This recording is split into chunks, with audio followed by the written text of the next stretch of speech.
सूरजपुर गांव की शाम हमेशा एक जैसी नहीं होती। कभी मंदिर की गति, आज की सांझ भी कुछ ऐसी ही थी। हल्की उमस, दूर कहीं मोर की आवाज और में बैठी दो जेठानी देवरानी की बातचीत। अरे सुनीता, आज न जाने क्यों मन कुछ चटपटा खाने को कर रहा है। कुछ हल्का फुल्का बना ली क्या शाम के नाश्ते में? हाँ दीदी, मेरा भी वैसा ही मन है। क्या बनाऊं बताओ? मैगी बना दूं? अरे नहीं रे, मैगी बनाने बैठेंगे तो आधा घंटा तो बर्तन मांजने में ही निकल जाएगा। फिर पता चलेगा नाश्ते की जगह रात का खाना बन गया। अरे नहीं दीदी, दोनों मिलकर हाथ बटाएंगे तो इतना समय नहीं लगेगा। नहीं रे सुनीता, अभी रसोई में जाने का बिल्कुल मन नहीं कर रहा। थोड़ी देर बाद तो फिर रात का खाना बनाने जाना ही है। बैठी दोनों औरतें अपनी थकान और भूख के बीच झूल रही थी कि तभी चाची को एक विचार आया। दीदी, ऐसा करते हैं, बाबूजी को फोन कर लेते हैं, लौटते वक्त कुछ लेते आएंगे बाजार से। हाँ, ये ठीक रहेगा, पर बाबूजी को आते आते तो अच्छा खासा वक्त लग जाएगा। वो तो शर्मा जी के यहाँ बैठक में गए हैं। ये तो सही कहा तुमने। तो फिर क्या करें? तभी आंगन के कोने से एक छोटी सी आवाज आई।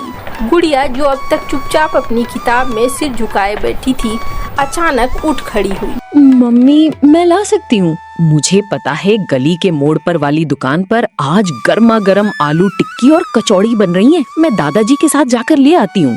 अरे नहीं बिटिया, अकेले सड़क पर मत जाना। मम्मी, दादाजी तो है ना मेरे साथ, वो बरामदे में बैठे अखबार पढ़ रहे हैं। मैं अभी उन्हें बुला कर लाती हूँ। कुछ ही देर में गुड़िया दादाजी का हाथ पकड़े गली की ओर निकल पड़ी। शाम की हल्की रोशनी में दोनों की परछाइयां धीरे धीरे धुंधली होती चली गई। लगभग 20 मिनट बाद आंगन के दरवाजे पर आहट हुई। गुड़िया अपने दोनों हाथों में दोने थामे अंदर दौड़ी। उसकी आंखों में एक चमक थी जो किसी छोटी सी जीत की तरह लग रही थी। ताई जी, मम्मी, देखो मैं क्या लाई हूँ। अरे वाह गुड़िया, तू सच में गई थी? इतनी जल्दी ले भी आई? हाँ ताई जी, दादाजी के साथ गई थी। एकदम गर्मा गर्म लेकर आई हूँ, अभी अभी कढ़ाई से उतरी है। पैसे कहाँ से लाई तू? मम्मी, दादाजी के पास तो पैसे थे ही। मैंने बस उन्हें बताया कि आप दोनों नाश्ता खाना चाहती हो, तो वो खुद चलने को तैयार हो गई। कमरे में हल्की सी मुस्कान फैल गई। बाबूजी अपनी छड़ी टेकते हुए अंदर आए और आराम से कुर्सी पर बैठ गए। अरे भाई, पोती जब जिद करे तो दादा को उठना ही पड़ता है।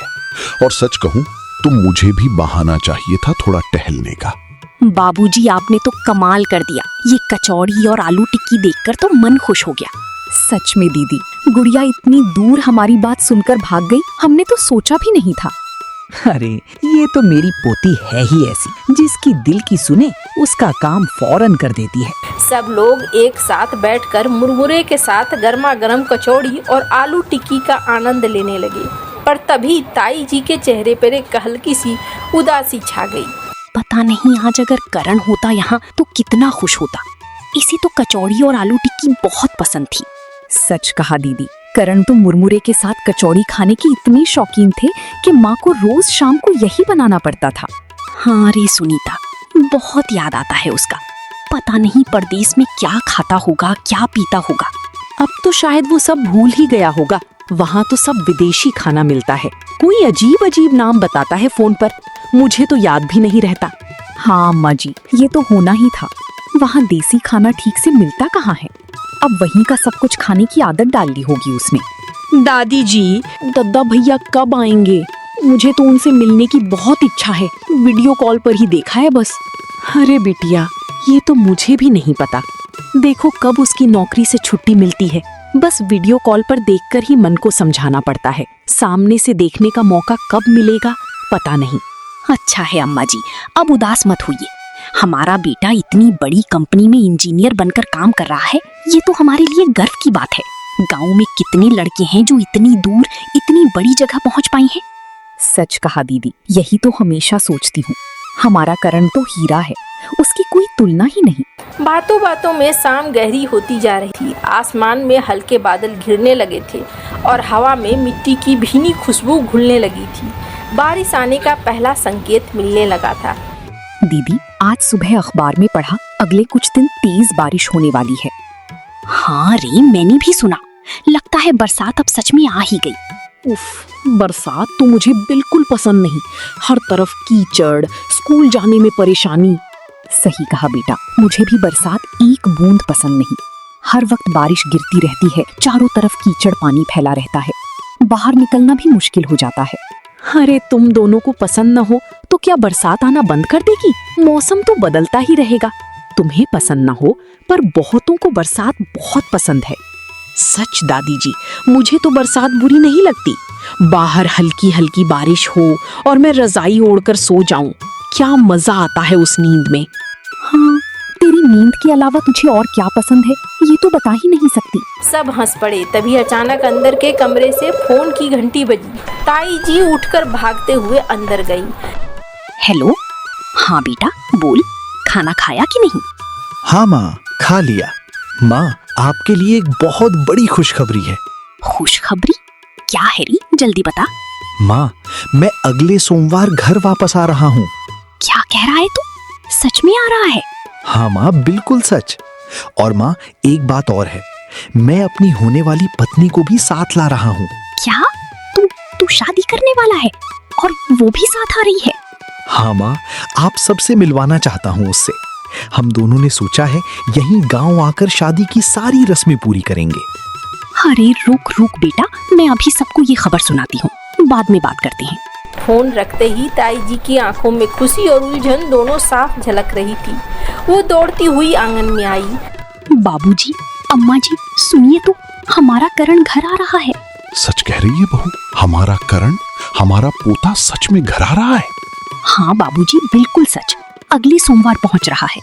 हे भगवान, आखिर मेरे करण की याद पूरी हुई। कब से इंतजार कर रही थी मैं। पर बहू, तेरे चेहरे पर ये उलझन कैसी? अम्मा जी, वो अकेला नहीं आ रहा, अपनी होने वाली पत्नी को भी साथ ला रहा है। आंगन में एक पल के लिए सन्नाटा छा गया। फिर धीरे धीरे हर चेहरे पर अलग अलग भाव उभरने लगे। खुशी, हैरानी और एक अनजानी सी घबराहट। अरे दीदी, ये तो बहुत खुशी की बात है, पर करण की होने वाली पत्नी कौन है, कहाँ की है? सुनीता, यही तो मुझे भी ठीक से पता नहीं, बस इतना कहा कि वहीं मिली थी, वहीं साथ काम करती थी। मतलब विदेश में मिली है? कहीं वो विदेशी लड़की तो नहीं? हे भगवान, अगर विदेशी बहू आई तो हम उससे बात कैसे करेंगे? सच में मुझे भी यही चिंता खाई जा रही है। बहू अंग्रेजी बोलेगी और मुझे तो ठीक से अंग्रेजी आती भी नहीं। मुझे भी नहीं आती दीदी, अब तो कम ही बात करनी पड़ेगी, बस जो चाहिए वो हाथ में पकड़ा देंगे। सुना है विदेशी लड़कियां बड़ी तेज तर्रार होती हैं, गुस्सैल भी और पढ़ी लिखी भी बहुत। हमें तो बहुत सोच समझ कर चलना होगा उसके सामने। पर दादी जी, इतनी सारी देसी लड़कियां होते हुए दद्दा भैया विदेशी लड़की से शादी क्यों करना चाहते हैं? यही तो मुझे भी समझ नहीं आ रहा बिटिया। देसी लड़की होती तो हम सब मिलकर कितनी खुशियां मनाते। अब पता नहीं विदेशी बहू आकर क्या करेगी। मुझसे तो दो बात भी ठीक से नहीं करेगी शायद, इस बुढ़िया की तरफ देखेगी भी नहीं। अरे अम्मा जी, ऐसा मत सोचिए, हम सब है ना आपके साथ। दोनों बेटे, दोनों बहुएं, पोती, सब आपको इतना प्यार करते हैं। उससे क्या फर्क पड़ता है कि विदेशी बहू आपसे बात करे या ना करे। सो तो है बेटा, पर फिर भी। अच्छा छोड़ो, सोमवार में अब ज्यादा दिन बचे नहीं हैं। अम्मा की आवाज में एक हल्की सी उदासी थी, पर परिवार के बाकी लोग जल्द ही तैयारियों में जुट जाने की बातें करने लगे। तो फिर ऐसा करते हैं, करण के कमरे को थोड़ा सजा दिया जाए, पुराना सामान हटाकर नया फर्नीचर मंगवाना होगा। हाँ, ये ठीक रहेगा। मैं आज ही फर्नीचर वाले को फोन करके ऑर्डर दे देता हूँ। बाबूजी, उम्र के साथ अब आपको भी नया सामान पसंद आने लगा है। अरे आजकल के लड़कों की पसंद नापसंद मेरे बस की बात नहीं। तुम और छोटी बहू ही ये जिम्मेदारी संभाल लो। जी बाबूजी, हम अच्छी अच्छी दुकानों से घूमकर बढ़िया सामान चुन लेंगे, इससे घर की सुंदरता भी दोगुनी हो जाएगी। हाँ बाबूजी, आप चिंता मत कीजिए, हम सब संभाल लेंगे। अच्छा, तो अब जल्दी से खाना खा लो सब, कल सुबह से ही जोर शोर से तैयारी शुरू करनी है। उस रात परिवार का हर सदस्य सोने से पहले भी बस एक ही बात सोच रहा था, सोमवार को घर में क्या बदलाव आने वाला है। अगली सुबह सूरज की पहली किरण के साथ ही घर में हलचल शुरू हो गई। अम्मा ने हरी काका और फूलमती काकी को बुला भेजा। हरी काका, फूलमती, जल्दी आओ इधर, बहुत काम है आज। आ गया अम्मा जी, आ गया। क्या बात है, आज इतनी जल्दी बुलावा आया? सुना है आज हमारा करण घर आ रहा है। अरे वाह, क्या कह रही हैं अम्मा जी? करण बाबू विदेश से लौट रहे हैं? हाँ रे, और साथ में उसकी होने वाली पत्नी भी आ रही है, इसलिए घर के हर कोने को एकदम चमका देना है, कहीं भी एक कण भी गंदगी ना रहे। आप बिल्कुल चिंता मत कीजिए अम्मा जी, जैसा आप कहेंगी वैसा ही करेंगे। बहू आकर एक भी शिकायत नहीं कर पाएगी, हम हैं ना यहाँ। ठीक है, चलो पहले करण के कमरे की सफाई कर लेते हैं। दोपहर तक नया फर्नीचर भी आने वाला है, तो अभी साफ ना किया तो बाद में मौका नहीं मिलेगा।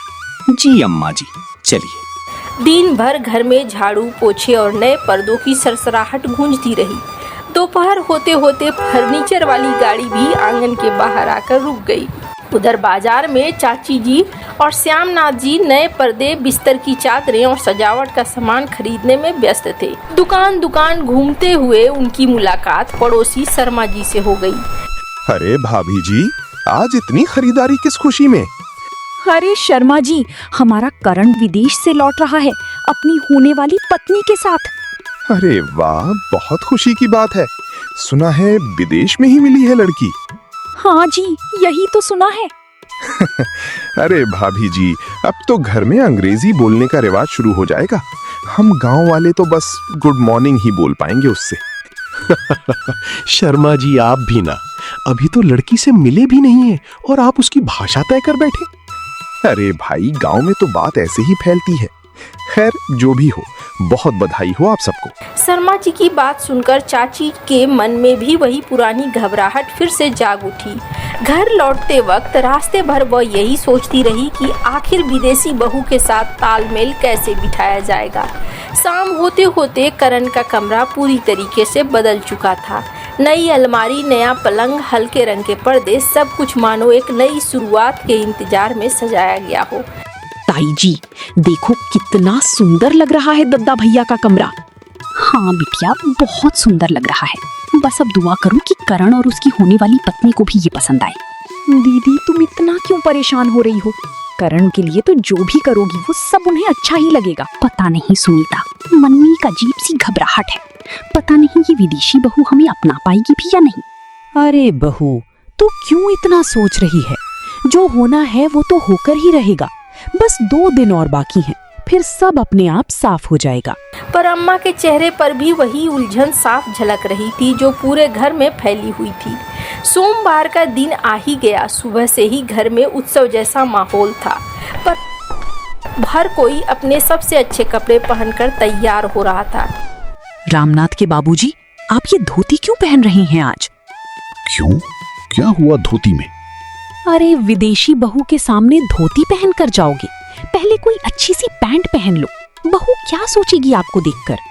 पर मुझे तो पैंट पहनने में अजीब सी बेचैनी होती है। इस घर में इतने सालों से धोती ही तो पहनता आया हूँ। दादाजी, आप भी ना, विदेशी भाभी के सामने कोई धोती पहन कर जाता है क्या? जल्दी जाइए, पैंट पहन कर आइए। अच्छा ठीक है, ठीक है। तुम सबकी जिद के आगे बूढ़ा हार गया। अभी जाता हूँ, पैंट पहन कर आता हूँ। कुछ ही देर में बाबूजी नई पैंट कमीज में तैयार होकर बाहर आए, जिसे देखकर सबके चेहरे पर मुस्कान फैल गई। वाह बाबूजी, आप तो बिल्कुल जवान लग रहे हैं। बस बहू, अब मजाक मत उड़ाओ बूढ़े का। घड़ी की सुइयां धीरे धीरे दोपहर की ओर बढ़ रही थी। पूरा परिवार गेट के सामने खड़ा होकर उस गाड़ी का इंतजार कर रहा था जो करण और उसकी होने वाली पत्नी को लेकर आने वाली थी। वो देखो गाड़ी आ गई। हे भगवान, आ गया मेरा करण। गाड़ी धीरे धीरे गेट के पास आकर रुकी। दरवाजा खुला, सबसे पहले करण उतरा, वैसा ही जैसा वो हमेशा से था। बस चेहरे पर विदेश की चमक और आंखों में घर लौटने की खुशी। अरे देखो, कोई साड़ी पहनी हुई लड़की उतर रही है। हाँ रे, सच में साड़ी पहनी है। गाड़ी के दूसरे दरवाजे से धीरे धीरे एक युवती उतरी। सुंदर सूती साड़ी पहने, माथे पर छोटी सी बिंदी, हाथ जोड़े हुए। माँ, बाबूजी, अम्मा जी, मैं आ गया। मेरे बच्चे, इतने साल बाद देखा तुझे आंखों के सामने। अम्मा जी, माफ करना, इतने साल आपसे दूर रहा। करण ने बारी बारी से सबको प्रणाम किया। दादाजी, दादी, माँ, चाचा, चाची। फिर उसने पीछे खड़ी युवती की ओर इशारा किया। माँ, अम्मा जी, बाबूजी, ये है अनन्या। नमस्ते अम्मा जी, नमस्ते बाबूजी। मैं आप सबसे मिलकर बहुत खुश हूँ। बेटा तू तो हिंदी बोल रही है। जी अम्मा जी, मैं हिंदी अच्छे से बोल लेती हूँ। पर करण, तुमने तो बताया था कि वो विदेश में मिली। हमने सोचा शायद। चाची जी, मैं समझ गया आप क्या सोच रही थी। अनन्या भारतीय है। इसका परिवार कई साल पहले लंदन जाकर बस गया था, पर इसके माता पिता ने इसे हमेशा भारतीय संस्कार, भाषा और परंपराएं सिखाई हैं। जी अम्मा जी, मेरे माता पिता चाहते थे कि मैं चाहे कहीं भी रहूं, अपनी जड़ों को कभी ना भूलूं। घर में हमेशा हिंदी बोली जाती थी, त्योहार भी वहीं मनाते थे हम। आंगन में एक अजीब सा सन्नाटा छाया, फिर धीरे धीरे राहत और खुशी की लहर दौड़ गई। हाय राम, हम तो कब से डरे बैठी थी कि पता नहीं कैसी विदेशी बहू आएगी, कैसे बात करेंगे उससे। सच कहा रामनाथ की अम्मा, मैंने तो आज पैंट भी इसीलिए पहनी थी। बाबूजी, आप तो धोती में भी उतने ही अच्छे लगते, आपको बदलने की जरूरत ही नहीं थी। सारा परिवार हंस पड़ा। बाबूजी ने शर्माते हुए अपनी नई पेंट की ओर देखा और सिर हिलाया।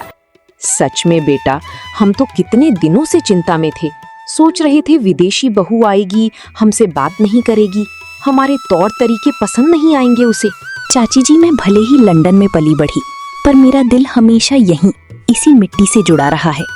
मेरी दादी मुझे बचपन से रामायण और महाभारत की कहानियां सुनाती थी।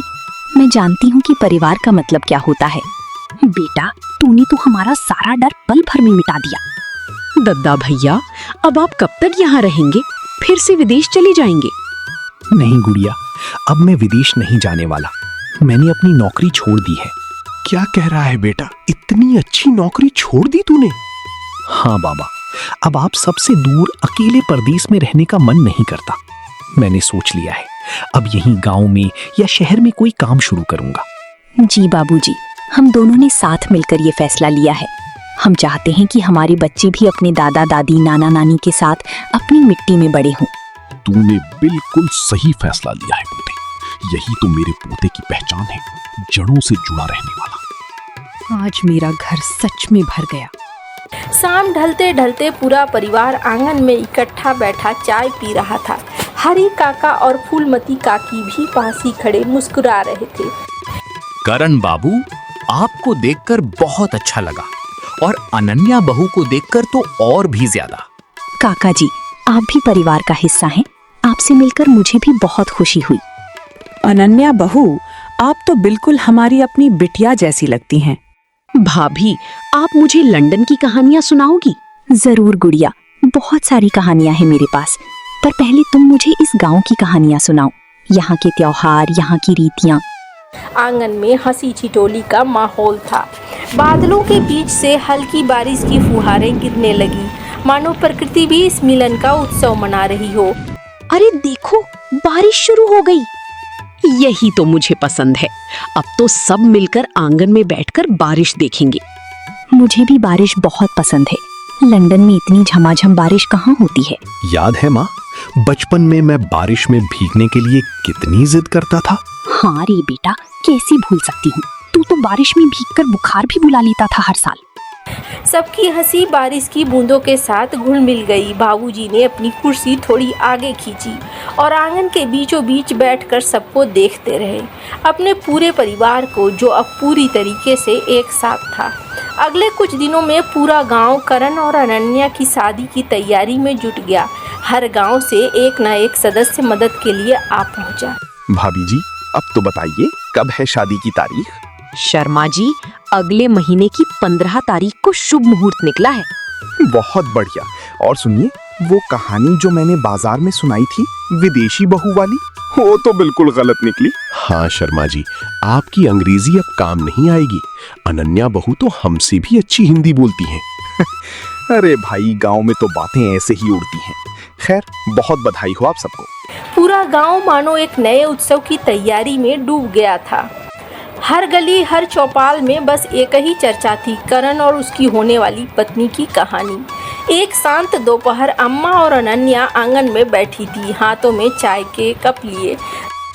बेटा, सच बताऊं, जब पहली बार सुना था कि तू विदेश की है, तो दिल में एक अजीब सा डर बैठ गया था। अम्मा जी, मैं समझ सकती हूँ आपकी चिंता, पर सच कहूँ तो मुझे भी डर था कि कहीं आप लोग मुझे अपना ना पाएं, क्योंकि मैं बाहर पली बढ़ी हूँ। अरे नहीं बेटा, अब तो तू हमारी अपनी बेटी है। खून का रिश्ता ना सही, पर दिल का रिश्ता तो सबसे बड़ा होता है। अम्मा जी, यही तो मेरी दादी भी कहती थी, परिवार खून से नहीं प्यार से बनता है। तेरी दादी बहुत समझदार रही होंगी। जी अम्मा जी, उन्होंने ही मुझे सिखाया कि चाहे दुनिया के किसी भी कोने में रहें, अपनी मिट्टी को कभी मत भूलना। दोनों की बातचीत में एक अनोखा अपनापन घुल गया था, मानो सालों पुराना रिश्ता हो। आखिरकार वो दिन आ ही गया जिसका पूरे गांव को इंतजार था। सूरजपुर का हर कोना फूलों, दियों और शहनाइयों की धुन से सजा हुआ था। आज मेरा पोता दूल्हा बनकर बैठा है, इससे बड़ी खुशी की बात और क्या हो सकती है। सच कहा आपने, आज मेरा घर आंगन पूरी तरह भर गया। भाभी, आप तो दुल्हन के जोड़े में बहुत सुंदर लग रही हैं। शुक्रिया गुड़िया, आज मैं भी बहुत खुश हूँ अपने नए परिवार के बीच। आज से हम दोनों का जीवन एक नई शुरुआत की ओर बढ़ रहा है, अपने परिवार के साथ, अपनी मिट्टी में। सहनाई की धुन, फेरों की रस्में और आशीर्वाद की बौछार, सब कुछ मिलाकर एक ऐसा दृश्य रच रहे थे जो सालों तक इस गांव की यादों में बसा रहेगा। कुछ महीनों बाद सूरजपुर गांव का वही आंगन अब पहले से कहीं ज़्यादा जीवंत था। करण ने पास के शहर में अपना छोटा सा व्यवसाय शुरू कर लिया था और अनन्या गांव के स्कूल में बच्चों को अंग्रेजी पढ़ाने लगी थी। अम्मा जी, आज स्कूल में बच्चों ने मुझसे लंदन के बारे में पूछा। और तुमने क्या बताया उन्हें? मैंने बताया, दुनिया में चाहे कितनी भी दूर चले जाओ, असली घर वही होता है जहां अपनों का प्यार मिले। शाम की सुनहरी रोशनी आंगन में फैल रही थी। ताई जी और चाची जी भी फिर से उसी जगह बैठी थी जहां से ये पूरी कहानी शुरू हुई थी, पर आज उनके साथ एक नया चेहरा भी था जो अब पराया नहीं था, अपना बन चुका था। सुनीता, याद है वो दिन जब हम विदेशी बहू के डर से इतनी परेशान थे? कैसे भूल सकती हूँ दीदी, पर आज सोचती हूँ कितना अच्छा हुआ कि हमारा डर बस एक गलत फहमी निकला। मुझे तो पहले से पता था भाभी बहुत अच्छी निकलेंगी। आंगन में हंसी गूंज उठी। दूर मंदिर से घंटियों की आवाज आ रही थी और हवा में एक अजीब सी शांति और अपनापन घुला हुआ था। ये कहानी बस एक परिवार की नहीं, बल्कि ये याद दिलाती है कि रिश्ते खून से नहीं, दिल की समझ से बनते हैं। और घर वो नहीं जो नक्शे पर हो, बल्कि जहाँ अपनापन मिले।